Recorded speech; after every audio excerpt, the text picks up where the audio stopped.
성경을 연구하는 두 가지 방법이 있습니다. 한 가지는 숲 전체를 바라보는 방법 한 가지가 있습니다. 멀리서 숲을 바라보면서 이 산세가 이런 모양 또 저런 그런 모습으로 되어 있구나라고 이렇게 보게 되는 좀 멀리서 전체를 바라보는 숲을 바라보는 그런 성경 연구 방법이 있고, 또 하나의 성경 연구 방법은 숲 안으로 들어가서 나무를 일일이 살피는 것입니다. 나무의 이파리 모양은 어떻고, 나무에 달린 꽃은 또 어떤 모양이고, 어떤 것들이 어우러져 있는지 살피는 방법이 있습니다.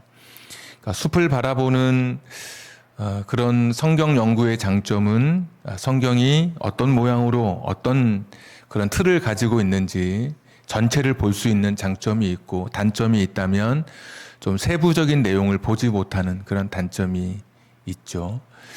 반대로 나무를 보는 그런 성경 연구는 자세히는 볼 수 있지만 숲을 보지 못하기 때문에 이 이야기의 전체 그림을 다 알기 어렵다는 또 단점이 있습니다. 제가 오늘 설교를 준비하면서 오늘은 나무도 보고 숲도 봐야겠다라는 그런 마음으로 말씀을 준비했습니다. 그런데 제가 2부 예배 때 말씀을 나눠보니까 시간이 되면 나무를 보는 거와 함께 숲에 대한 이야기도 같이 할 수 있겠다 싶었는데 숲에 대한 이야기는 하지 못하고 나무 이야기만 마치게 됐습니다. 그래서 오늘 하나님의 목소리라고 원래 주보에 있는 제목은 이제 숲을 바라봤을 때 우리가 붙였던 제목이고, 오늘 2부 예배와 함께 3부 예배 때도 나무 이야기만 해야 될 것 같아서 말씀의 제목을 조금 바꿨습니다. 사람은 잊어도라는 제목으로 오늘 민수기 7장 숲은 다음 주에 이어서 살펴보고, 오늘은 나무 이야기 좀 더 자세하게 어떤 말씀 담고 있는지 같이 나눠보도록 하겠습니다. 1절에 보시면 이제 성막을 완공한 이야기가 등장하게 됩니다. 성막이라고 하는 것은 여러분 아시는 것처럼 하나님의 지상 거주지입니다.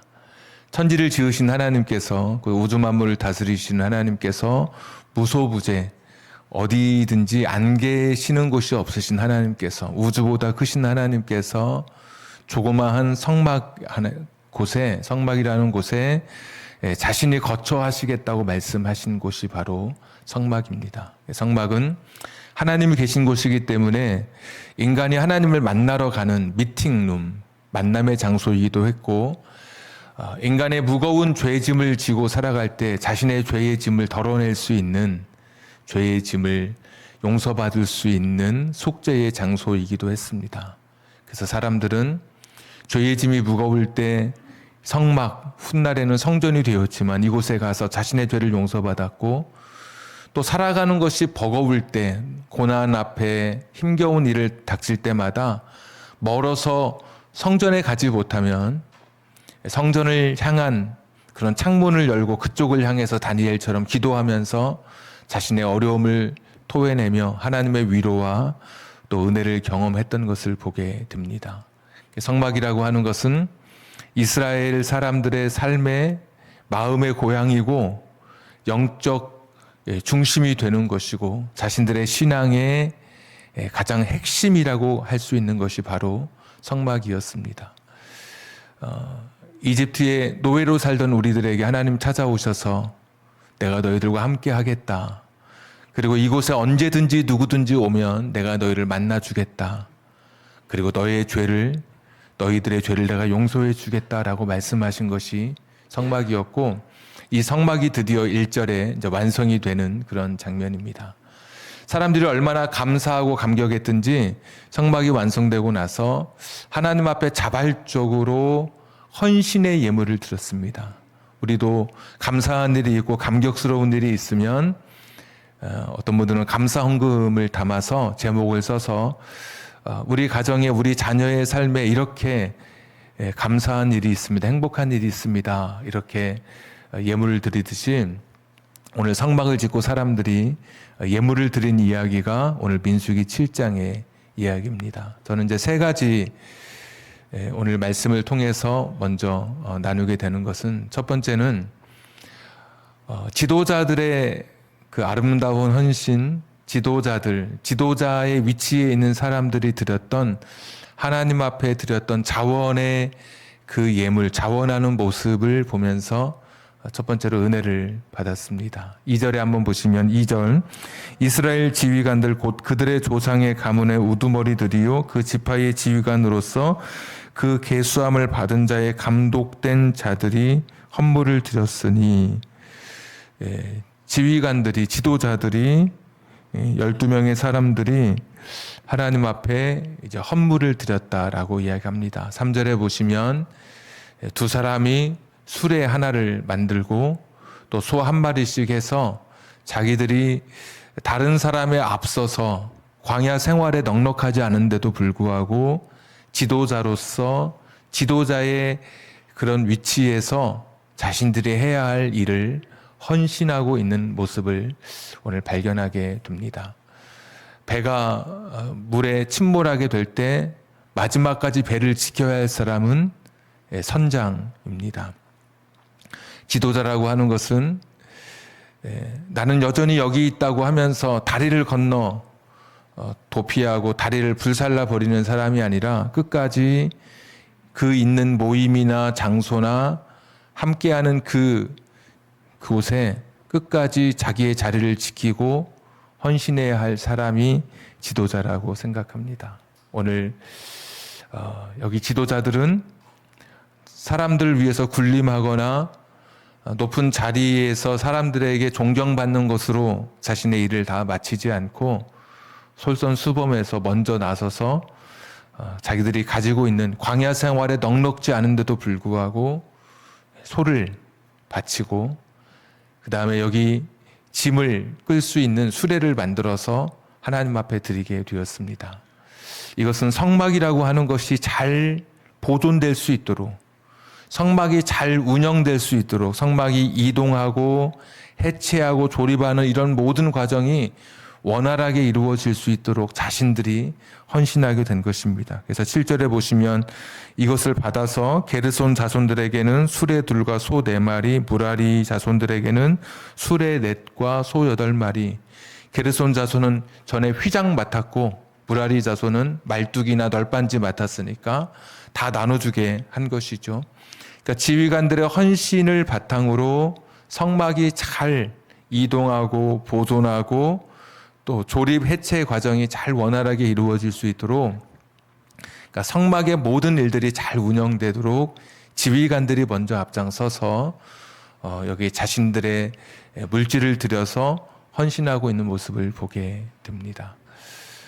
가장의 무게라고 하는 말이 있죠. 가장이 이름만 가장이 아니라 무거운 책임감을 가지고 그 일을 감당해 가듯이, 교회에서도 담임 목사가 무거운 책임감을 가지고 더 헌신하고 더 앞장서야 하듯이 우리 장로님들 또 권사님들 집사님들도 내가 지휘관 지도자의 위치에 있다면 오늘 이렇게 먼저 앞장서서 헌신하는 이런 모습들이 참으로 아름답고 굉장히 도전을 주는 말씀입니다.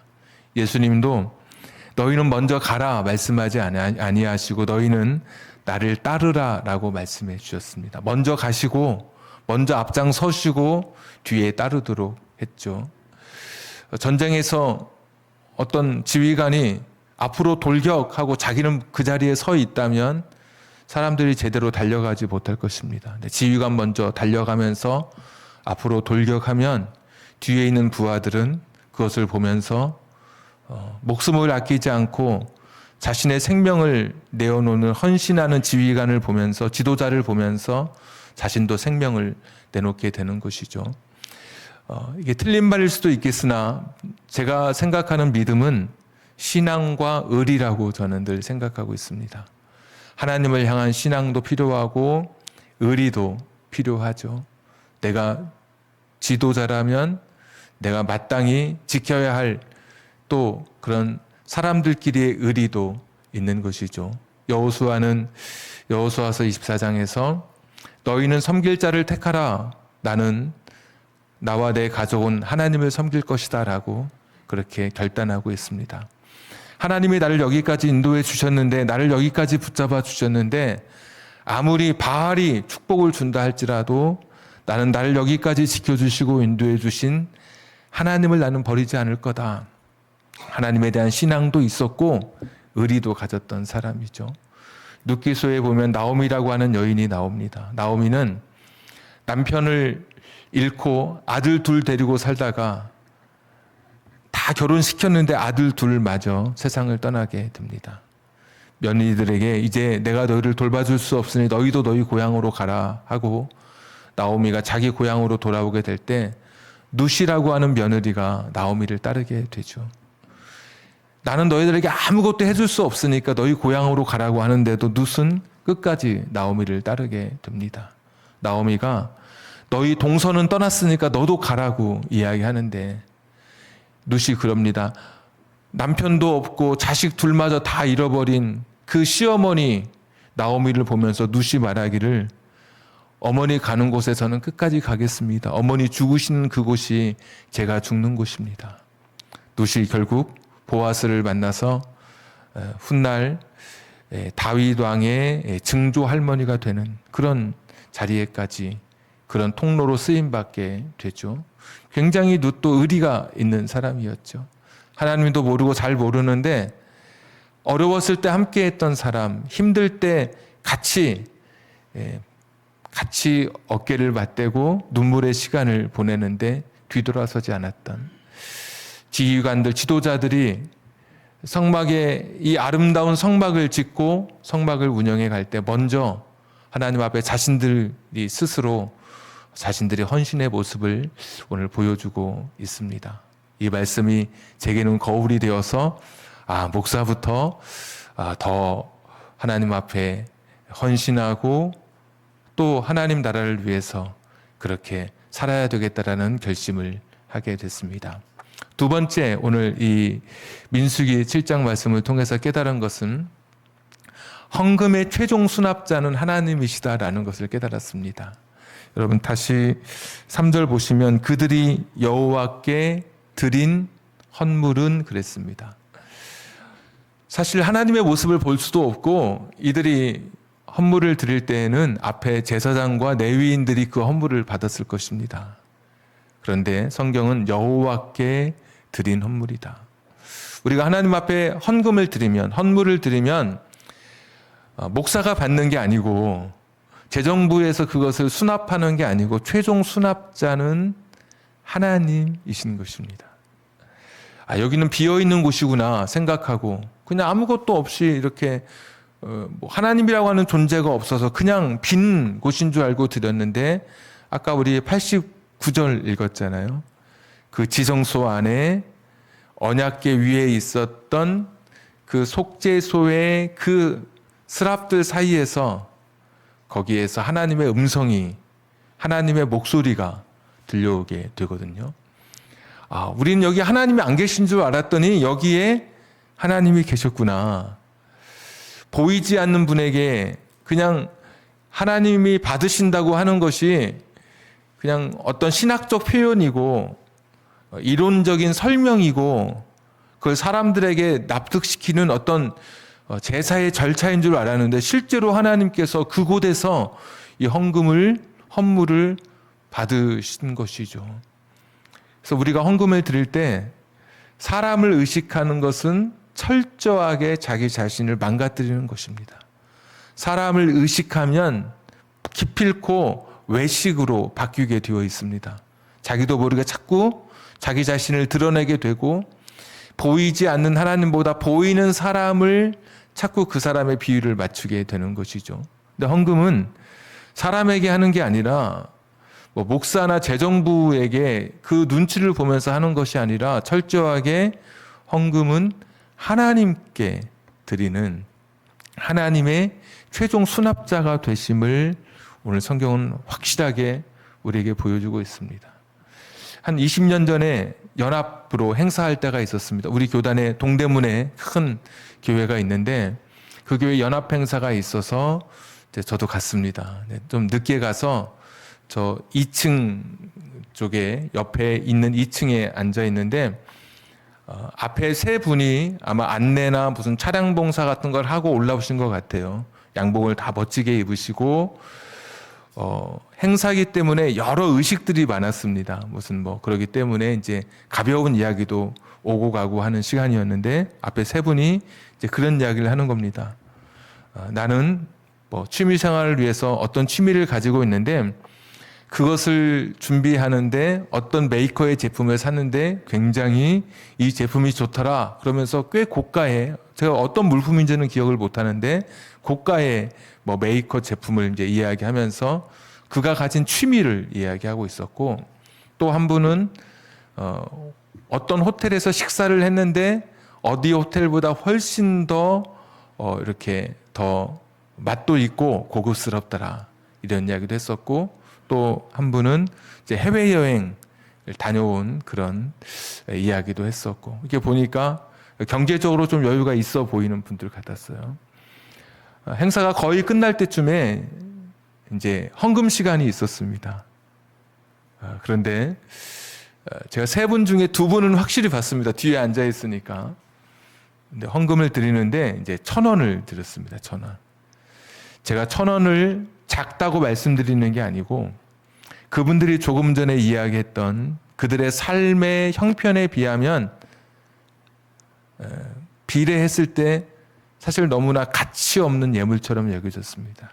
만약에 그분이 장로님이나 안수 집사님이나 이런 분들이었다면 당신의 교회에서, 그러니까 본인 교회죠. 그 교회에서 이름을 써서 헌금해야 된다면, 자신의 이름이 드러나는 헌금이라면 아마 절대로 1,000원을 하지 않았을 것 같아요. 그런데 이름이 드러나지 않는 곳, 그냥 봉투는, 그 바구니는 돌고 뭐 수많은 사람들이 왔기 때문에 그냥 현금으로 헌금함에 넣는 그런 시간이었는데 1,000원을 넣는 거예요. 그때 제가 깨달았던 것은 1,000원이 크고 작고를 말씀드리는 게 아니고 하나님 앞에 헌금을 드리는 그런 자세에 대해서 지금도 잊혀지지 않는 거예요. 사람을 의식했다면 더 했을 그런 분들인데 하나님을 의식하지 못했기 때문에 조금 전까지 호텔에서 식사하고 해외여행 가고 좋은 취미 용품을 구입한 고가의 그런 재정이 오가는, 돈이 오가는 이런 물품들을 이야기하다가 하나님 앞에 드리는 헌금 시간인데 그분들의 삶에 비하면 너무 적은 1,000원을 드렸던 것이죠. 그러니까 그걸 보면서 이분들은 최소한 하나님께 헌금을 드린다고 지금 생각하지 않으시는 것 같다라는 그런 마음을 지금도 잊혀지지 않고 갖고 있습니다. 네, 성경은 하나님께서 헌금의 최종 수납자가 되신다고 말씀하십니다. 여러분도 헌금을 할 때 목사가 헌금을 받고 그렇게 생각하지 않으셔야 되고, 나는 지금 하나님께 이 헌금을 드리고 있다라고 여러분 그렇게 생각하셔야 됩니다. 헌금 봉투에 글을 쓸 때도 또박또박 이 글을 목사가 읽는 것이 아니라 하나님께서 읽으시는 것임을 그렇게 기억하고 확신하고 그렇게 또박또박 헌금 봉투에 한 글자 한 글자 써내려 가야 하는 것이죠. 분명히 텅 빈 곳이라고 생각했던 곳에 지도자들이 헌물을 드렸는데 89절에서 하나님께서 모세에게 그 회막 안에 그곳에 좌정하고 계셨던 하나님께서 말씀하시는 것을 보면 오늘도 여러분이 저 뒤에 헌금함에 넣었지만 지금 하나님 앞에 여러분의 헌금을 지금 드린 것입니다. 우리가 헌금할 때 그래서 한 손으로 하지 않고 어렸을 때 배웠던 것이 두 손으로 하는 것을, 이렇게 전에 헌금함 돌아갈 때 보면 어려서부터 배운 것이 한 손으로 하지 않고 항상 헌금도 두 손으로 했던 것이, 어린아이가 와도 두 손으로 헌금을 했던 것은 하나님께 드린다고 하는 것이죠. 히브리서 11장 6절에 하나님께 나아가는 자는 반드시 그가 계신 것과 그를 찾는 자들에게 상 주시는 자이심을 믿어야 할지니라. 하나님께 나아가는 자는 반드시 하나님이 계신 것을 믿어야 하는 것이죠. 오늘 드리는 헌금은 헌금의 최종 수납자는 하나님이신 것입니다. 그래서 오늘 이 민수기 7장을 읽어보면서 첫 번째 탁 도전되는 말씀은 이 지도자들의 자발적인 헌신, 그들이 의리 있고 신앙의 단단함을 가지고 하나님 앞에 헌신했던 그런 모습. 또 두 번째는 헌금의 최종 수납자는 이제 하나님이시라고 하는 것을 다시 확인해야 되고, 마지막 세 번째는 하나님께서는 헌물을 드린 사람들을 일일이 기억해 주신다라는 말씀입니다. 그래서 오늘 제가 무슨 헌금에 관한 설교가 아니고 그냥 오늘 말씀 그대로를 여러분과 함께 나누는 것인데, 시편 119편이 성경에서 가장 긴 장입니다. 176절까지 있습니다. 알파벳이 히브리어 알파벳이 22글자인데 기억으로 시작하는 것이 8번, 니은으로 시작하는 것이 9절부터 16절 해서 모두 22글자 알파벳 순서로 해서 8번씩 반복되면서 176절이 가장 깁니다. 두 번째로 성경에서 가장 긴 장이, 두 번째로 긴 장이 오늘 우리가 읽고 있는 민수기 7장입니다. 사실 길 필요가 없는 장입니다. 어디서부터 길어지냐? 12절부터 17절에 보시면 이제 지휘관들, 지도자들이 헌금을 드린 이후에 백성들이 또 하나님 앞에 예물을 드립니다. 그런데 12절부터 17절에 보시면 첫째 날에 헌물을 드린 자는 유다 지파 암미나답의 아들 나손이라 이렇게 시작하고 뭐 은쟁반도 드리고 은 접시 드리고 은 대접 뭐 소 뭐 여러 가지 막 드려요. 그런데 이게 계속 반복되는 겁니다. 12번이. 드렸던 종류의 헌물의 종류나 숫자가 바뀌지 않아요. 그런데도 계속 12번 반복하고 있어요. 보통은 우리가 상 받을 때 보면 앞사람만 불러주고 뒷사람은 이하 동문 그렇게 말합니다. 똑같기 때문에 읽을 필요가 없다는 것이죠. 세상은 그렇죠. 시간 관계상 이런 표현 많이 쓰고 지면 관계상 이런 표현 많이 쓰고. 근데 하나님의 시간에는, 하나님의 그 세계에는 그런 생략이 없어요. 오늘 보니까 이렇게 길도록 12번이나 똑같이 사람 이름만 바뀌고 어떤 헌금을 드렸는지, 어떤 종류를 드렸는지, 어떤 수량을 드렸는지 똑같은데도 불구하고 계속 반복하고 있어요.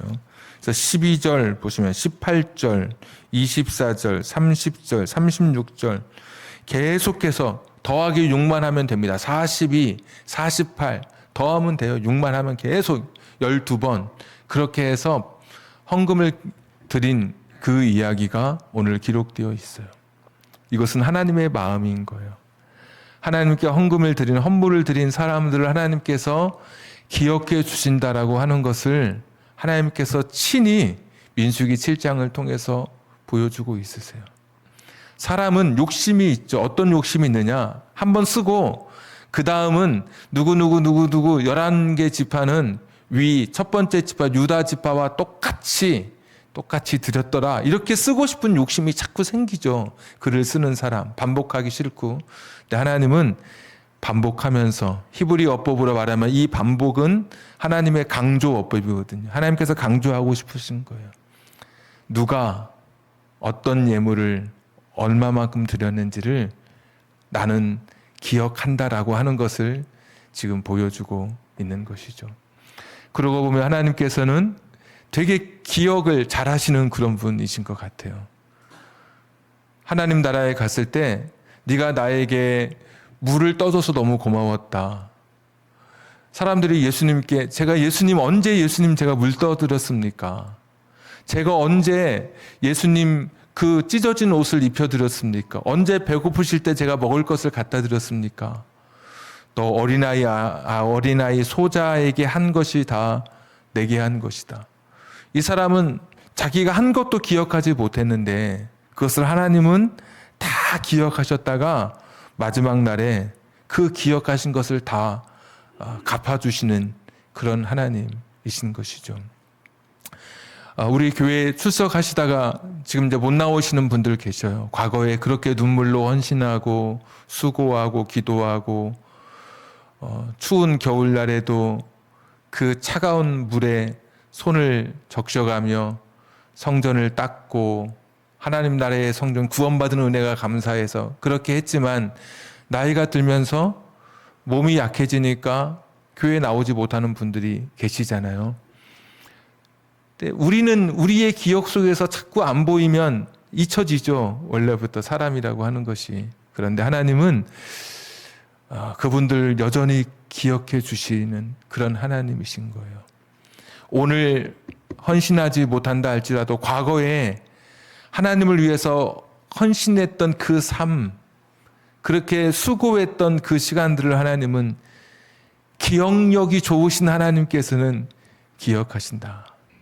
구약에 보면, 구약 성경에 보면 세 개의 책이 있습니다. 첫 번째 책은 생명책입니다. 생명책.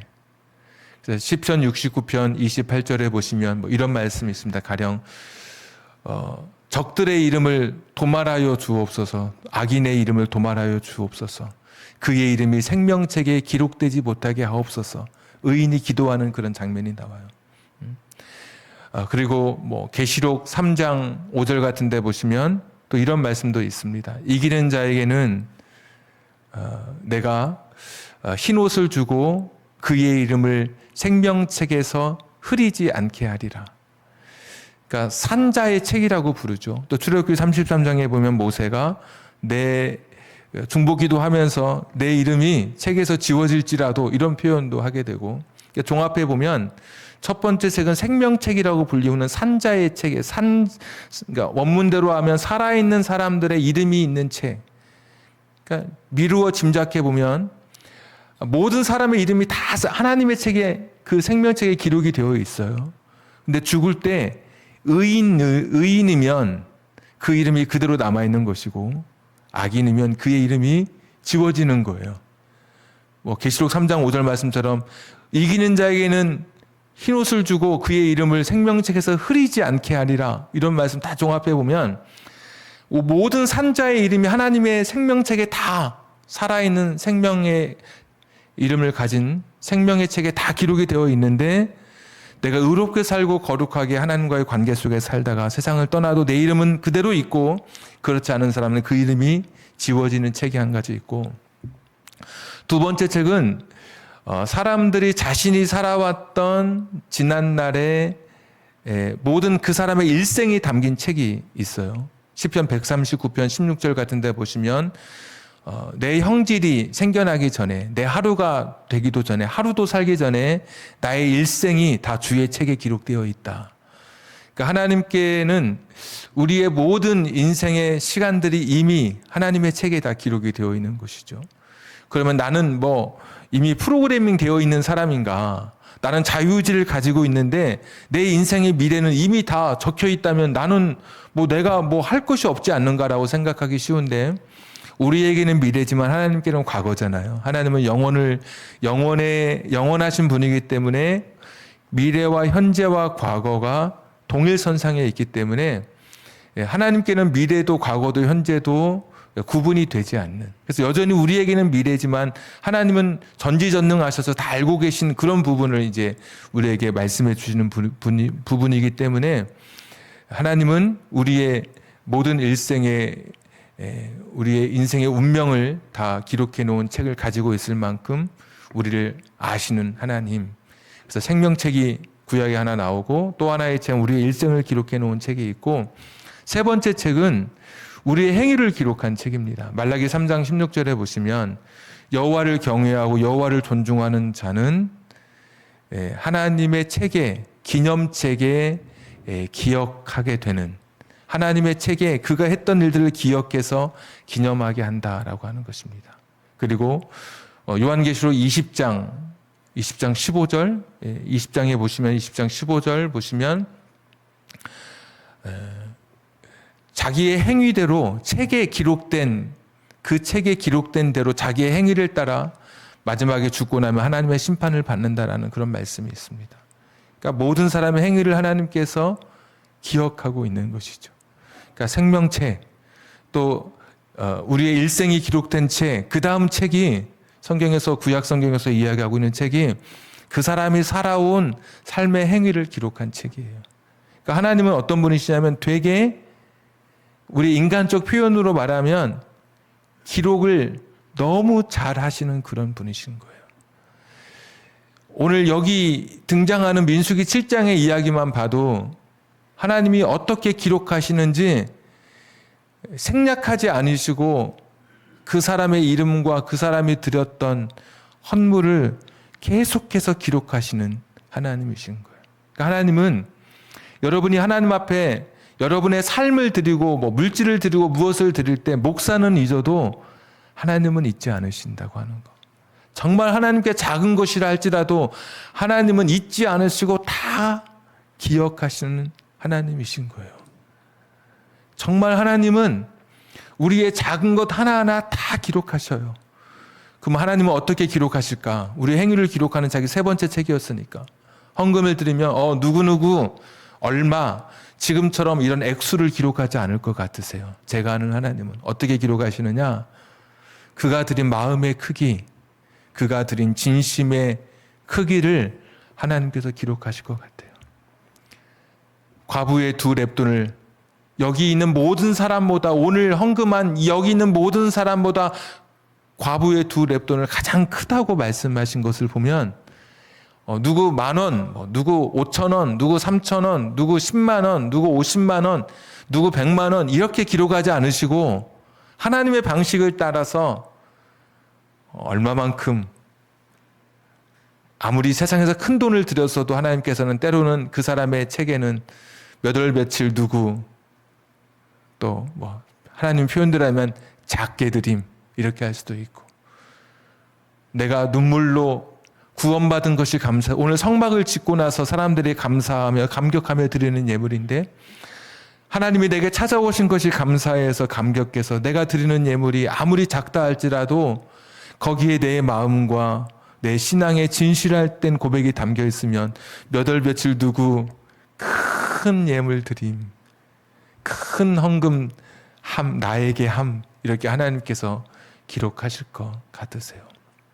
오늘 민수기 7장을 통해서 다시 한번 우리의 하나님 앞에 서야 할 우리의 자세를 다시 한번 오늘 확인하게 됩니다. 나라고 하는 존재는 어떤 존재인지, 구원받은 존재로서 하나님 앞에 모든 것을 드려도 부족함이 없는 자이지만 오늘 여기 우리보다 먼저 성막의 은혜를 경험하고 헌신했던 이들의 모습을 통해서 지도자들부터 헌신의 그런 모습에 도전을 받게 되고, 사람에게 보이는 헌금이 아니라 최종 수납자는 하나님이심을 알고 사람이 몰라도 하나님께 드리는 자세로 헌금을 드렸고, 우리가 헌금의 수납자이신, 최종 수납자이신 하나님은 이 헌금을 기억하실 때 꼼꼼하게 세세하게 내 마음까지 헤아려서 철저하게 기록하셨다가 내가 죽었을 때 그 행위를 따라서 생명책, 그 책에, 행위책에 기록된 대로 우리의 삶에 갚아주시는 하나님이실 것입니다. 그러니까 사람 의식하지 않고 신앙생활은 하나님 바라보는 거니까 하나님 바라보면서 여러분의 구원받은 여러분의 삶을 하나님 앞에 진심을 담아 또 고백하고 또 헌신하는 저와 여러분 되기를 바랍니다. 제가 한번 기도하겠습니다. 하나님, 오늘도 드린 우리의 헌금 속에서 우리의 신앙 고백이 담겨지게 해 주시옵소서. 내가 지도자의 위치에 있다면 헌신할 수 있는, 자원하여 기쁨으로 드릴 수 있는 그런 마음을 허락해 주시고, 최종 수납자이신 하나님이신 것을 기억해 하나님께 향하여 드리는 예물 되게 하시고, 무엇보다 내 삶을 헤아려 오늘 나의 드림을 기억해 주시는 하나님이신 것을 마음속 깊은 곳에 새기고 나를 구원해 주신 하나님 앞에 설 수 있는 우리들 되게 해 주시옵소서. 세상은 액수를 따지고 세상은 돈의 크기, 동그라미가 붙은 숫자의 개수를 따지지만 하나님은 여전히 내 마음의 중심을 보시는 하나님이신 것을 믿습니다.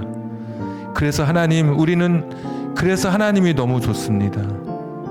나를 기억해 주실 그 하나님께 내 삶을 드려, 또 헌물을 드려, 때로는 물질을 드려 우리의 신앙을 고백할 때 이런 기준들을 가지고 설 수 있는 우리들 되게 해 주시옵소서.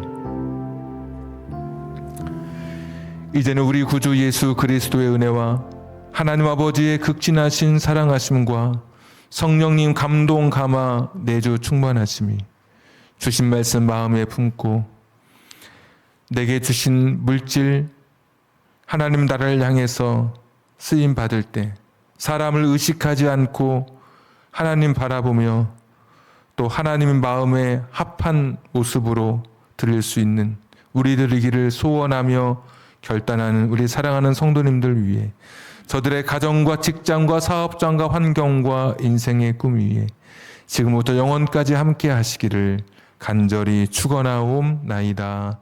아멘.